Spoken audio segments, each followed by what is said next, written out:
പാട്രിയാർക്കലായിട്ടുള്ള നമ്മളുടെ ഒരു സൊസൈറ്റിയിൽ എന്താ പറയുക, സ്ത്രീകൾക്ക് കുറച്ചും കൂടെ അപ്ലിഫ്റ്റ്മെൻറ്റ് കൊടുക്കാനായിട്ടാണ് പല നിയമ വ്യവസ്ഥയിൽ ഉണ്ടാക്കി വെച്ചിരിക്കുന്നത്.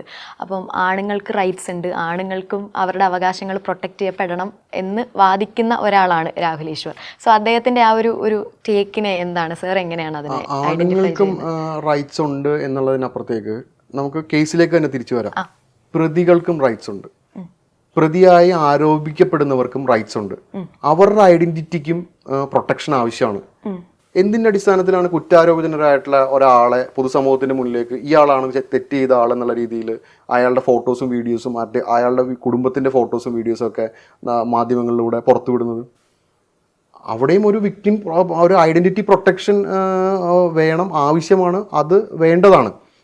അപ്പോൾ ആണുങ്ങളുടെ റൈറ്റ്സ് എന്ന് പറഞ്ഞുകൊണ്ട് നടത്തുന്ന ഒരു ക്യാമ്പയിനിങ്ങിനോട് ഞാനൊരു പോസിറ്റീവായിട്ടും നെഗറ്റീവായിട്ടും ഞാൻ പ്രതികരിക്കുന്നില്ല. അത് ഒരു പർട്ടിക്കുലർ ഗ്രൂപ്പ് ഓഫ് ആൾക്കാരുടെ ആവശ്യം, അത് അവരങ്ങനെ നടന്നോട്ടെ, അവരുടെ റൈറ്റ്സ് അവർ നേടിയെടുത്തോട്ടെ. ഇപ്പം ഞാൻ ഒരു ആണ് എന്ന് പറയുന്ന മെയിൽ എന്ന് പറയുന്ന ഒരു വിഭാഗത്തിൽപ്പെടുന്ന ഒരാൾക്ക് എൻ്റെ റൈറ്റ്സ് ഇവിടെ നിഷേധിക്കപ്പെടുന്നുണ്ടെന്ന് ഞാൻ വിശ്വസിക്കുന്നില്ല. അതുപോലെ സാർ, ഇപ്പം ഈ കാര്യം പറഞ്ഞപ്പോൾ ഞാൻ ഓർത്തു, പൊതുവേ നമ്മൾ കേൾക്കുന്ന അല്ലെങ്കിൽ സോഷ്യൽ മീഡിയയിലൊക്കെ എപ്പോഴും ഡിസ്കഷൻ വരുന്ന ഒരു കാര്യം, ഇപ്പം രണ്ടുപേരും തമ്മിൽ സ്നേഹത്തിലാവുന്നു, അവർ ചിലപ്പോൾ ലിവിങ്ങിനാവുന്നു, അല്ലെങ്കിൽ അല്ലാതെ ആ ഒരു റിലേഷൻഷിപ്പ് മുമ്പോട്ട് കൊണ്ടുപോയിട്ട് ഏതെങ്കിലും ഒരു പോയിന്റിൽ അവർ തമ്മിലൊരു പ്രശ്നം ഉണ്ടാവുകയും ആ പെൺകുട്ടി അതിൽ നിന്ന് പിന്മാറി എന്നെ പീഡിപ്പിച്ചു എന്ന് പറഞ്ഞ് കേസ് ഫയൽ ചെയ്യാണ്. അപ്പം ഇങ്ങനെയുള്ള ഈ ഒരു കാര്യത്തിനെ നിയമവ്യവസ്ഥയിൽ എങ്ങനെ ഇതിനെ ഡീൽ ചെയ്യാൻ പറ്റും? സുപ്രീം കോടതി ആവർത്തിച്ച് പറയുന്നുണ്ടല്ലോ, കൺസെഷൽ ഒരു മെത്തേഡിൽ നടക്കുന്ന ഒരു ബന്ധങ്ങൾക്ക് പിന്നീട് അതിന് സെക്ഷുവലി കളേർഡ് ആയിട്ടുള്ള റിമാർക്സ് വെച്ച് അല്ലെങ്കിൽ ഈ പറഞ്ഞ റേപ്പ് പോലുള്ള അലിഗേഷൻ വെച്ചുള്ള കേസുകൾ അത് നിലനിൽക്കാത്തതാണ് എന്ന് ആവർത്തിച്ച് പറഞ്ഞിട്ടുണ്ട്. സുപ്രീം കോടതിയും എല്ലാ ഹൈക്കോടതികളും ആവർത്തിച്ച് പറഞ്ഞുകൊണ്ടിരിക്കുകയാണ്. അപ്പോൾ ബന്ധം വഷളാവുമ്പോൾ റേപ്പ് എന്ന് പറയുമ്പോൾ സ്ത്രീകൾക്കായിട്ട് അനുവദിച്ചു കൊടുത്തിരിക്കുന്ന അവരുടെ റൈറ്റ്സ് അല്ലെങ്കിൽ അവർക്ക് പ്രൊട്ടക്ഷൻ കൊടുത്തിരിക്കുന്ന ഒരു നിയമത്തിലെ ഒരു വകുപ്പിനെ ശരിക്കും അവരായിട്ട് തന്നെ ഇല്ലാതാക്കുന്നതിന് തുല്യമാണ് അവിടെ.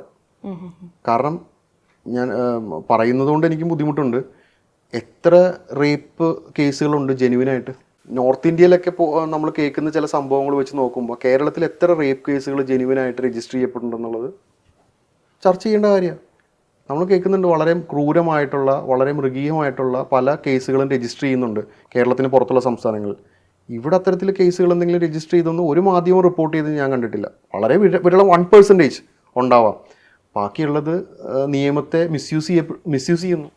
ആ മിസ്യൂസ് ചെയ്യപ്പെടുമ്പോൾ അവകാശങ്ങൾ കിട്ടേണ്ട അതിജീവിതകൾ അവിടെ ഇല്ലാതാവുകയാണ് ശരിക്കും ചെയ്യുന്നത്. ഒരു വിഭാഗത്തിൻ്റെ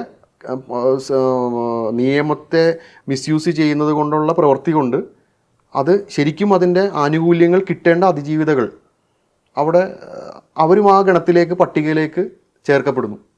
അതാണ് അതുകൊണ്ട് സംഭവിച്ചുകൊണ്ടിരിക്കുന്ന ഒരു അവസ്ഥ.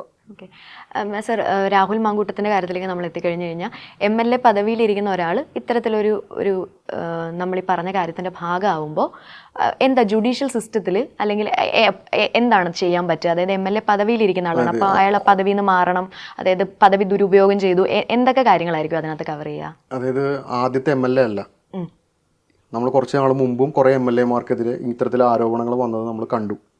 അപ്പോൾ അവരെല്ലാം ആ നിയമത്തിൻ്റെ വഴിയിലൂടെ പോയി ജാമ്യം എടുത്ത് കേസിനെ നിയമപരമായി നേരിടും എന്ന് പറഞ്ഞ് നിലനിൽക്കുന്ന MLA മാരുണ്ട്. അപ്പോൾ കേസിൻ്റെ സ്വഭാവം മാറുന്നതനുസരിച്ചിട്ട് MLA മാർക്ക് മാറ്റങ്ങളൊന്നും വരേണ്ട കാര്യമില്ല. ഒന്നില്ലെങ്കിൽ മോറലി നോക്കുന്ന ഒരു സമൂഹമാണ് നമ്മുടെയെങ്കിൽ ഇത്തരത്തിൽ കേസിൽപ്പെട്ട ഒരു MLAയും പൊതുസമൂഹത്തിൽ സോഷ്യൽ വർക്ക് ചെയ്യാൻ അല്ലെങ്കിൽ ഈ പറഞ്ഞ പോലെ രാഷ്ട്രീയ പ്രവർത്തനത്തിനായിട്ട് നിർത്താൻ ഒരു പാർട്ടികളും അനുവദിക്കരുത്. അത് കുറച്ച് പേരെ അനുവദിക്കുക, കുറച്ച് പേർക്കെതിരെ ചോദ്യം ചെയ്യുക എന്നുള്ള പ്രൊസീജിയർ തന്നെ തെറ്റാണ്.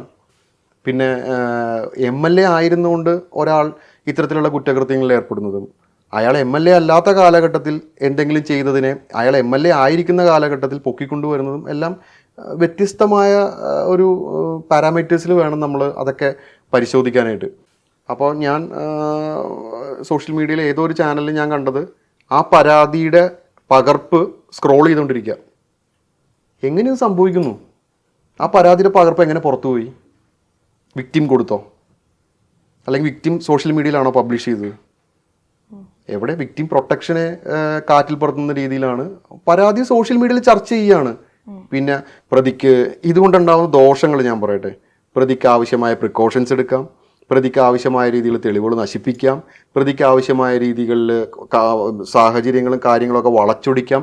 ഇങ്ങനെ എല്ലാ ആനുകൂല്യങ്ങളും പ്രതിക്ക് കിട്ടുകയാണ്. ഇത്തരത്തിൽ സോഷ്യൽ മീഡിയയിൽ പരാതി കൊടുക്കുമ്പോഴും ഈ പരാതി സോഷ്യൽ മീഡിയയിൽ പരസ്യമായി ചർച്ച ചെയ്യപ്പെടുമ്പോഴും ഇവിടെ വിക്ടിമിന് നഷ്ടവും പ്രതിക്ക് ലാഭവുമാണ് ഉണ്ടാവുന്നത്. അത് ഇന്ന് ഉണ്ടായൊരു സംഭവമല്ല, ഇത് കുറച്ച് നാളുകളായിട്ടുള്ളൊരു ട്രെൻഡാണിത്. ഇത് ഈ നമ്മൾ ഈ നേരത്തെ ചർച്ച ചെയ്യപ്പെട്ട പ്രമുഖരുടെ അല്ലെങ്കിൽ സിനിമാ മേഖലയിലുണ്ടായ കേസിൻ്റെ ഒരു സാഹചര്യത്തിൽ തന്നെ ഒരു കമ്മിറ്റി രൂപീകരിക്കപ്പെട്ടു, ഹേമ കമ്മിറ്റി രൂപീകരിക്കപ്പെട്ടു. ഈ ഹേമ കമ്മിറ്റി റിപ്പോർട്ടിനെ ചൊല്ലി ആ സമയത്ത് വന്ന വിക്ടിംസിൻ്റെ കാര്യങ്ങൾ ചർച്ച ചെയ്യുക, ഇന്ന ആൾക്കാർ പരാതി കൊടുത്തു എന്ന് ചർച്ച ചെയ്യുക. എന്നിട്ട് എന്ത് സംഭവിച്ചു? ആ കമ്മിറ്റിക്ക് എന്ത് സംഭവിച്ചു? ആ കമ്മിറ്റിയുടെ മുമ്പ് കൊടുത്ത പരാതികൾക്ക് എന്ത് സംഭവിച്ചു? ഇവിടെ വിക്ടിം അനോണിമസ് ആയിട്ട് നിന്നുകൊണ്ട് പരാതി കൊടുക്കാനും അതിനെ നേരിടാനും തയ്യാറായിട്ടുള്ളവർ മുൻപോട്ട് വരുന്നില്ല. കാരണം എൻ്റെ പേര് റിവീൽ ചെയ്യപ്പെടും, ഞാനിവിടെ എക്സ്പോസ് ചെയ്യപ്പെടും, ഞാൻ ഒരു ചർച്ചാ വിഷയമായിട്ട് മാറും, എൻ്റെ ഇന്നത്തെ സോഷ്യൽ സ്റ്റാറ്റസും എൻ്റെ കുടുംബവും തകർന്നു പോകും എന്ന് പേടിയുള്ള ആൾക്കാരാണ് മുന്നോട്ട് വരാത്തത്. വളരെ അപൂർവമായിട്ട് കുറച്ച് ആൾക്കാരുണ്ട്, എനിക്കെന്ത് സംഭവിച്ചാലും കുഴപ്പമില്ല, ഞാനിത് തുറന്ന് കാണിക്കും. ആ തുറന്ന് കാണിക്കലുകൊണ്ട് ഇപ്പുറത്ത് സംഭവിക്കുന്നത് വരാനുള്ള ഒരു 99 പേര് പേടിച്ച് പുറകോട്ട് പോവുകയാണ്. അവർക്ക് പൊതുസമൂഹത്തിൽ എക്സ്പോസ്ഡ് ആവാൻ താല്പര്യമില്ല. അതുപോലെ തന്നെ എന്തെങ്കിലും ഒരു കേസ് വരുന്ന സമയത്ത് ചിലപ്പോൾ കോടതിയിൽ എത്തുമ്പോഴായിരിക്കാം ജുഡീഷ്യൽ സിസ്റ്റത്തിൻ്റെ അല്ലെങ്കിൽ ജുഡീഷ്യറിയുടെ കണ്ണിൽ മതിയായ തെളിവുകൾ ഉണ്ടാവില്ല. അപ്പോൾ ചിലപ്പം ആ പ്രതിയെ വെറുതെ വിടാം, അല്ലെങ്കിൽ പ്രതിക്ക് ചെറിയ ശിക്ഷ, അല്ലെങ്കിൽ ആ കയ്യിലുള്ള തെളിവ് എന്താണോ അതിനനുസരിച്ചുള്ള ശിക്ഷയായിരിക്കാം വിധിക്കുക. പക്ഷേ പബ്ലിക് പ്രൊട്ടസ്റ്റ് എന്ന് പറയുന്ന ഒരു സാധനം ഭയങ്കരമായിട്ടുണ്ടാവും. തൂക്കിക്കൊല്ലുക, അതായത് ക്യാപിറ്റൽ പണിഷ്മെൻറ്റ് പോലത്തെ കാര്യങ്ങളൊക്കെ അത് അങ്ങനെയൊക്കെ ശിക്ഷ വിധിക്കണമെന്നുണ്ടെങ്കിൽ അത് അത്ര എക്സ്ട്രീം ആയിരിക്കണം. ബട്ട് നമ്മുടെ സിസ്റ്റത്തിൽ അത് ചെയ്യത്തില്ല. ഓക്കെ, സോ അങ്ങനെ ആ ഒരു പബ്ലിക് ഒരു ഭയങ്കര ഒരു പ്രൊട്ടസ്റ്റ് ഉണ്ടാവുമല്ലോ പൊതുവെ. അതായത് ഇത് ഉണ്ടാവുന്നതിൻ്റെ ഭാഗം എന്ന് പറഞ്ഞാൽ നമ്മൾ കണ്ടുകൊണ്ടിരിക്കുന്ന ന്യൂസാണ്, ഇത്രയും തെളിവുണ്ട്, ഇന്ന കാര്യങ്ങളുണ്ട്, ഇനി ശിക്ഷ വിധിച്ചാൽ മതി എന്ന് പറഞ്ഞായിരിക്കും നമ്മൾ പ്രതീക്ഷിച്ച് നിൽക്കുന്നത്. ഈ നേരത്തെ നമ്മൾ ചർച്ച ചെയ്ത കേസ് ഉണ്ടല്ലോ, നടി ആക്രമിക്കപ്പെട്ട കേസ്, ഇതിൽ തൂക്കിക്കൊല്ലാൻ വിധിക്കണം എന്ന് പ്രൊട്ടസ്റ്റ് നടത്തിയ അത് കഴിയുമോ? കഴിയില്ല. കാരണം ആ കേസിൽ ബന്ധപ്പെട്ട് നിൽക്കുന്ന വകുപ്പുകൾ പറയുന്ന മാക്സിമം പണിഷ്മെന്റേ കൊടുക്കാൻ കഴിയൂ. ആ വകുപ്പുകൾ മനസ്സിലാക്കിയെടുത്തോളം മാക്സിമം കൊടുക്കാവുന്ന പണിഷ്മെന്റ് എന്ന് പറയുന്നത് ലൈഫ് ഇംപ്രിസൺമെന്റ് ആണ്. അതായത് ശരിക്കും ജീവപര്യന്തം എന്ന് പറയുന്നത് ജീവിതകാലം മുഴുവൻ ജയിലിൽ കിടക്കുക എന്നുള്ളതാണ് ആ വകുപ്പ് ലൈഫ് ഇംപ്രിസൺമെന്റ് എന്ന് ഉദ്ദേശിക്കുന്നത്. പക്ഷേ 14 വർഷം കഴിയുമ്പോൾ ഇളവിന് വേണ്ടി സർക്കാരിനെ ആശ്രയിക്കാം. അത്തരത്തിൽ ഒരു ഇളവാണ് നമ്മൾ കഴിഞ്ഞ ഒരു കൊല്ലത്തിനിടയ്ക്ക് ഒരു ഭാസ്കര കാർണവർ കൊലക്കേസിലെ പ്രതി ശിക്ഷ ഇളവിന് വേണ്ടി ഗവൺമെൻറ്റിനെ സമീപിച്ച് ശിക്ഷ ഇളവ് കൊടുക്കുന്ന ഒരു സാഹചര്യം നമ്മൾ കണ്ടു. അപ്പോൾ ഓരോ കേസുകൾക്കും അല്ലെങ്കിൽ ഓരോ വകുപ്പുകൾക്കും പറഞ്ഞിട്ടുള്ള നിയമത്തിൽ പറഞ്ഞിട്ടുള്ള ശിക്ഷാവിധിയെ മാക്സിമം പണിഷ്മെൻ്റ് ആയിട്ട് അതിനകത്ത് കൊടുക്കാൻ കഴിയും. പബ്ലിക് പ്രൊട്ടസ്റ്റ് ചെയ്യുന്ന രീതിയിൽ ശിക്ഷ വിധിക്കാൻ നമ്മുടെ നീതിന്യായ വ്യവസ്ഥ അനുവദിക്കുന്നില്ല. പിന്നെ പബ്ലിക് പ്രൊട്ടസ്റ്റ് നടത്തുമ്പോൾ നിയമം കൂടി മനസ്സിലാക്കി പ്രൊട്ടസ്റ്റ് നടത്തിയാൽ കുറച്ചുകൂടി നല്ലതായിരിക്കും. ഓക്കെ സാർ, അപ്പോൾ എന്തായാലും thank you so much for talking with us. കുറേ അതായത് നമുക്ക് ബേസിക്കലി കുറേ കാര്യങ്ങളൊക്കെ നമ്മൾ അൺഅവെയർ ആണ് ചില കാര്യങ്ങൾ. അപ്പോൾ നമ്മളിങ്ങനെ ഇവിടുന്നും കേൾക്കുന്ന കുറേ സ്ക്രാച്ചസ് ആയിട്ടുള്ള സാധനങ്ങൾ ജോയിൻ ചെയ്തായിരിക്കും നമ്മളൊരു ഇൻഫർമേഷൻ കയ്യിലെടുത്ത് നമ്മൾ വെച്ചിട്ടുണ്ടാവും. അപ്പം അതിനെക്കുറിച്ച് കുറച്ചും കൂടെ ഡീറ്റെയിൽ ആയിട്ട് നമുക്കൊരു ഐഡിയ തന്നതിൽ thank you so much sir, and all the best. Yes, thank U.